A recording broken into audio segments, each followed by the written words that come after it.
Okay, Darren, we have to have a reaction from last night's game. 82-71, UConn Huskies take down the Furman Paladins. A 15 seed bid for an upset didn't happen, but I do think that people got to see the Furman Paladins in the Southern Conference in a different light, because this was not a game where UConn was just able to waltz right through. They were in for a battle the entire night. They were. And first and foremost, I can't tell you how proud I am to, be associated with Furman in the Southern Conference after this. They made everybody proud. That team played their what's off last night. Oh, yeah. They weren't afraid of the moment. Coach Ritchie had those guys, and that staff had those guys prepared. They were locked in and ready to go. And so just first and foremost, give them their flowers, man. I know there's no moral victories, right? But that was a very, very impressive performance against a team that, frankly, it's a really good UConn team. Say what you want about injuries or not. That's a really good UConn team, and it's also a very well-coached team as well. Oh, no question. And I know they were down Silas Demery Jr. there. He didn't play, and that was a big factor in this game. There's no question. You also don't have Jalen Stewart. Wasn't able to play, and he's been injured, and that's sixth man of the year there in the Big East. So, I mean, that's an all type of stellar two individuals that you don't have out on the court. But still, this was a Furman team that they didn't want to go away quietly into the night, so to speak, there in Philly. But at the beginning of the game, you thought that UConn might be showing their muscle. Now, we got to see some muscle from Terrace Reed Jr. eventually, and we'll talk about that. But UConn goes up 6-0 quickly there in the first couple of minutes, and you're thinking, okay, because Furman wasn't hitting. They missed a couple of shots. And then it was just Alex Wilkins said, okay, let me take over right here. As he penetrates, it gets to the rim, gets the foul and the and one. And that just seemed to stabilize things for Furman. Now, missed the free throw, but still, it was just that bravado, that attitude that you saw all season long with Alex Wilkins. And for UConn, I know they knew that Alex Wilkins was going to be a guy, and Danny Hurley talked about it. I mean, even in the post-game presser, he talked about that, hey, I was worried. I did not want to see Furman on that 15 seed line there, because he watched, according to him, that he watched that ETSU Furman championship game in the SoCon tournament there in Asheville. But it was Alex Wilkins that just seemed to get things under control for the Paladins and make sure that they could weather that storm, then hitting a big three. And then, of course, Tom House being able to knock down some threes. And that just gave life to the Furman Paladins. And so that's what you wanted to see, because we knew it was going to be very difficult for Furman to win this game. And that's not disparaging to Furman. We just know the difference in terms of Big East basketball versus Southern Conference basketball and the depth that you have between the two rosters. And so when you look at it from a paper perspective, looking at the rosters, yes, you're quickly going to say, okay, UConn's got this game. And I can tell you, a lot of UConn fans felt very confident going into the game that Furman was not even going to be able to keep it close. But we do know paper don't play. You have to go out there and play the game. And so Furman was able to do that. And you're also going to have a situation where could things happen in a way that are not indicative of the normal. So Furman, they were going to have to do some things that to play above what they did during the regular season. And then also you're going to have to combine that with some certain things for UConn to play below some of their normals throughout the season. And we saw that UConn couldn't hit anything from the perimeter there. And that's what also allowed Furman to stay within reach there, especially in that first half. Yeah, look, credit to Furman. Again, they just were not afraid of the moment. They didn't back down. They looked like, and we expected this, so I'm only saying this just to emphasize the point, like they looked like they belonged. Like defensively, I know UConn got 6 quick points, but once Furman settled in there, and you mentioned Tom House and Alex Wilkins really helping them get settled in and calm down. Once they settled in, I know UConn they generated some open threes and they missed, but look, credit to Furman's defense. Like they did a good job defensively on that UConn team. That's a big, strong, athletic, long roster. And sometimes I'll say this too, like sometimes even when you're generating good shots, and look, we're in an era where if you run really efficient and effective offense, you're going to generate a good shot more often than not, because offenses have just gotten so good. It's really, really hard to guard good offenses. And especially both these teams are hard to scout on a short scout because of the complexities and the unknowns that they use offensively. And so UConn did generate some open looks, but look, I genuinely believe some of those misses are because Furman made them work for those. These were not necessarily, hey, we're gonna move this thing around. We're gonna get a dribble penetration and a spray out and in rhythm jump shot early in the shot clock. It's easy. Some of these misses were because Furman was making those guys work to get those open jump shots. And look, they absolutely battled and kept this thing close. And you mentioned it. You let a 2 seed go up 6-8-0 really quick. That can be really demoralizing, and you can fall behind, and that can turn into a quick 15-0 run before you can blink. And man, they just did not let that happen. And as soon as they kind of reined that back in, I knew in my gut, just knowing what I know about this Furman roster and that coaching staff and the belief, I was like, all right, I think we're in for one here, because they battled back quick, and they just were not fazed by that quick start by UConn. No, they definitely weren't. Now, the other thing that Furman had no answer to is Terrace Reed Jr. there in the interior. And we talked about it on our preview episode, that one of the keys was you're going to have some interior play from Furman and be able to slow things down in the interior, especially on the offensive glass. And my goodness, Terrace Reed Jr., I mean, an historic performance, 31 points, 27 rebounds. I mean, he out-rebounded Furman by himself, not only in the first half, 16-14, but also for the entire game, 27 rebounds just by himself to Furman's 23 as a team. And Furman had no answer. And again, you've got 2 6'11" guys with Johnston and Bowser there, but they're giving up 50 pounds basically against Reed. And he was also shooting at historic numbers also. I mean, at one point he was 9 for 9 from the field. Right. And I remember even during the game, as they were going to a break, and they mentioned that Terrace Reed Jr. had 11 points and 11 rebounds in 11 minutes. And I was thinking, there's no way he's got 11 rebounds, not even possible in 11 minutes. And so I had to quickly go look at the box score.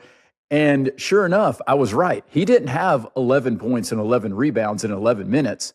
He had 11 points and 11 rebounds in just over 8 minutes of play for him, because he didn't play the entire 11 minutes there before that break. So again, you needed an historic performance there for UConn to somewhat keep pace there with Furman, because they were not going away. But again, that's part of what UConn is. They have the depth, they have the roster. And as much as you can talk about Terrace Reed and everything that he did, man, we talked about it.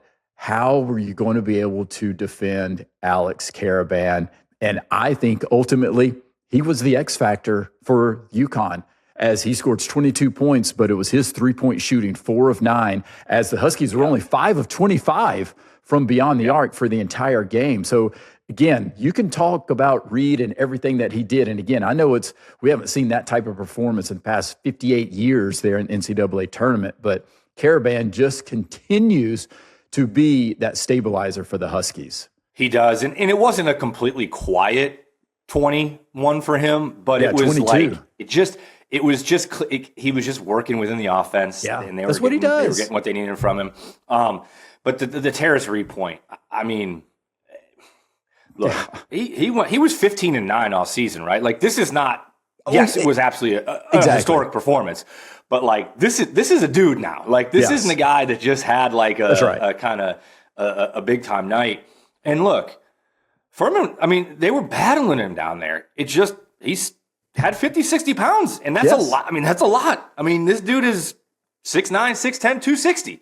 That's a big-time frame, and he can move, and he was really good at getting angles. Like, this was also, too, I think, to his credit, and also a little bit to Furman right here of, hey, he just wasn't, like, punking guys. he was really good last night at getting angles. Yeah, he was. He got a lot of touches where, look, yeah, his size advantage from a weight perspective mattered, but like he played angles really well, and he got the ball, and they got him the ball in spots that were really advantageous for him a lot of times. And credit to UConn for doing that. And he passed the ball. Look, he passed the ball pretty well when Furman started to double, and I get why Furman was careful about the doubling aspect of it, because no doubt. It's really hard to double down and just kind of go all out on that, because inevitably you are going to give up open threes. And so, look, it's a fine line of when, where, and how you double. I think a lot of people probably look at it and say, well, Terrace Reed was dominating. You just got to send a second guy on the catch, or at a minimum on the first bounce. But it's just not that simple, because you put your guys in rotations, and you're going to give up open shots, and you're going to give up dribble drives. You have to be really strategic with it, potentially where he's catching it on the floor.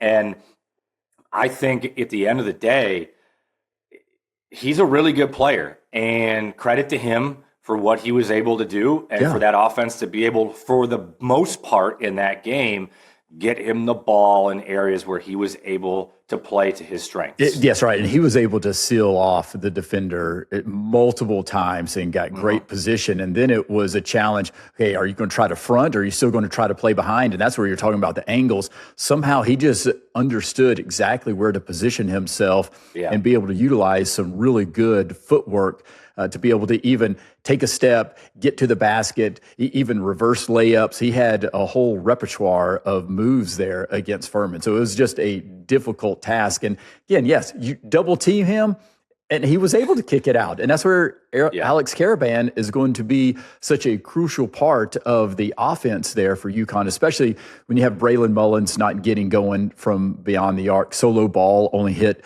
1 3-pointer there. He struggled from beyond the arc also. But again, you don't have Silas Demery Jr. there. So that's a big part of not only from an offensive standpoint, but even from the defensive standpoint for UConn, and not being able to contain Alex Wilkins. And as much as we say Furman had no answer for Reed, well, UConn had no answer for Alex Wilkins. I promise you, his fluidity and his ability just to get going in open space, create space, all of those things, I don't want to say he made it look effortless, but to a certain degree, it's just his ability to glide in the aesthetics. Yeah. It does just seem effortless for him, because it didn't matter who they threw out there on him. He was either driving by somebody, or if you gave him a little bit of space out on the perimeter, he said, okay, thank you. I'm just going to knock this down right here. And even a 25-footer, it didn't matter. And just how quickly he could get up and down the court. And then we've seen it all season long, and we saw it even on the biggest stage last night for Furman against a 2-seed UConn Huskies, who, again, I definitely think still is in contention for making it to the Final Four, is his vision in terms of once he was able to penetrate, you bring a defender over, even when Reed would come over to try to slow the penetration down, we know what's going to happen. Alex Wilkins is such a good passer and distributor, and just his vision to lob it up, Cooper Bowser, and that just continued to give them so much momentum in terms of the Furman Paladins, because Alex Wilkins was the true engine for the Paladins from the offensive side. Oh yeah, and look, I'll say it was effortless. I mean, he is he's a special player. He just is. Like they started off the game guarding him pretty much, 94 feet, and he was able to get ahead of steam and get to the rim. They switched early on a lot of different stuff, and he was still able to figure it out. As you mentioned, they played off him a little bit, not a ton, but a little bit, to say, look, we don't want you to get by us.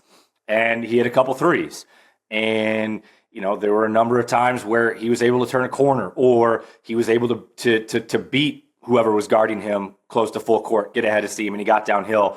He just has that it factor that you just can't teach. and that is just an instinct for the game that's special. And he proved that last night that, look, he can get it done in a lot of ways.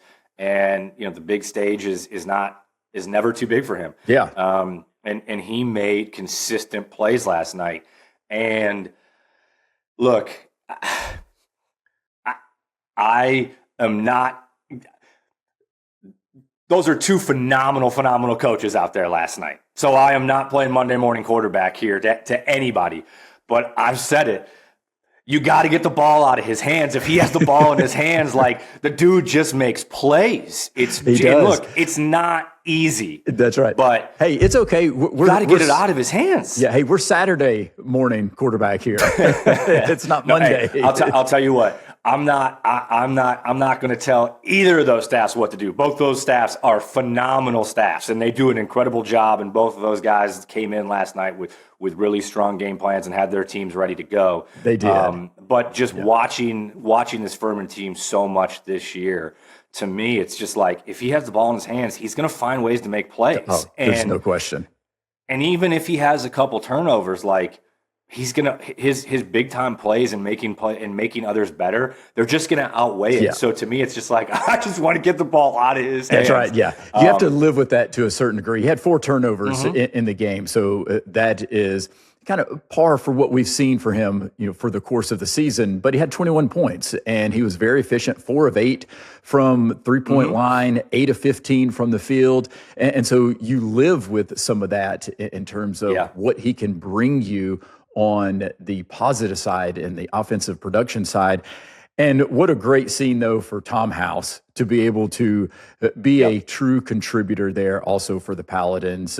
Also 21 points as he's able to showcase just his ability to knock down the 3-point shot. And you just needed a little bit more contribution, because it was really all of the Alex Wilkins, Tom House show from the perimeter. Asa Thomas goes 0 of 4 from the perimeter there. And you needed somebody like that to be able to help to continue to stretch that defense there. And, you know, we talked about it. I felt for Furman, they were going to have to hit 12 3-pointers. They're going to have to shoot just over 40% to be able to win this game. And they ended up 9 of 24. 38%. So just so close. I mean, you hit 3 more 3-pointers, then all of a sudden it's a 2-point game, and it's a different type of scenario. And just think about it. I mean, Furman, it was 70-65 when Ben Vanderwall gets that offensive rebound and gets the putback in the and one opportunity. And, you know, that's with just over 5 minutes to go, just under 6 minutes. And so Furman was right in this game, but UConn just shows, you know, just how you finish games as they go on a 12-6 run to end the game there and ultimately win by 11 points. But just a great showcase for Furman Paladins, the Southern Conference, to show that they weren't going to go quietly into that late night there in Philly. No, and as you mentioned, I mean, so happy for Tom House. Played so well last night. It was, you know, like you said, I mean, He and Wilkins were the catalysts out there, and they got contributions from other guys. Don't get me wrong. Oh, they did. Yes, Charles Johnson, another good game. Bowser had a really good game also. Yep. I thought Cole and Ben did a good job defensively.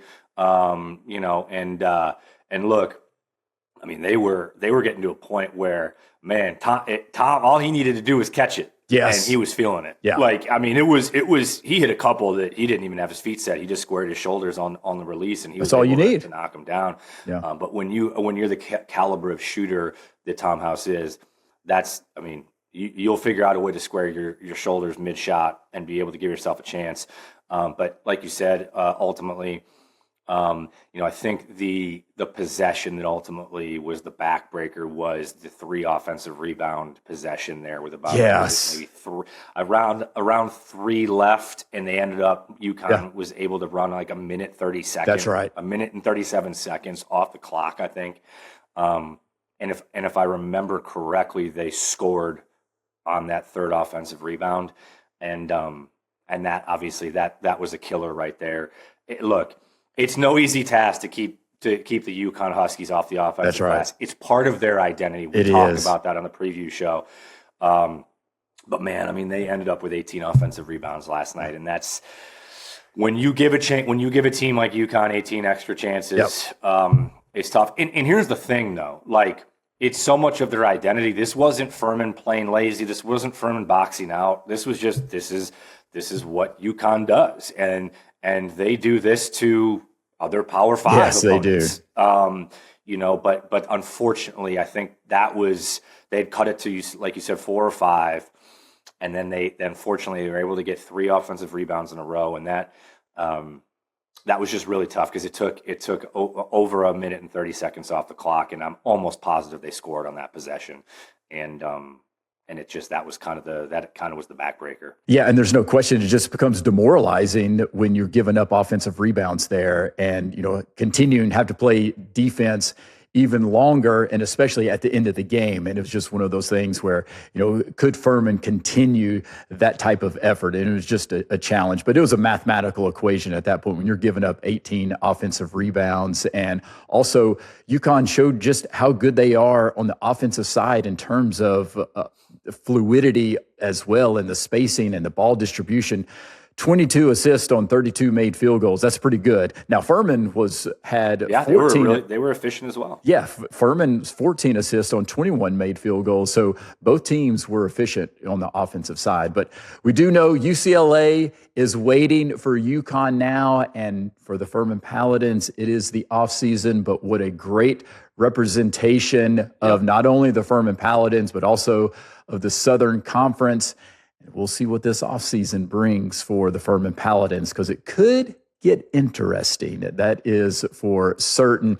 But we've got much more coverage of SoCon Fast Break, so make sure you hit that subscribe button right there on YouTube, or even follow on Apple Podcasts, Spotify, or wherever you get your podcasts, because, again, we're going to have much more content throughout the summer, as we'll continue bringing you SoCon Hoops coverage. Until next time, may all your jumpers hit nothing but the bottom of the net.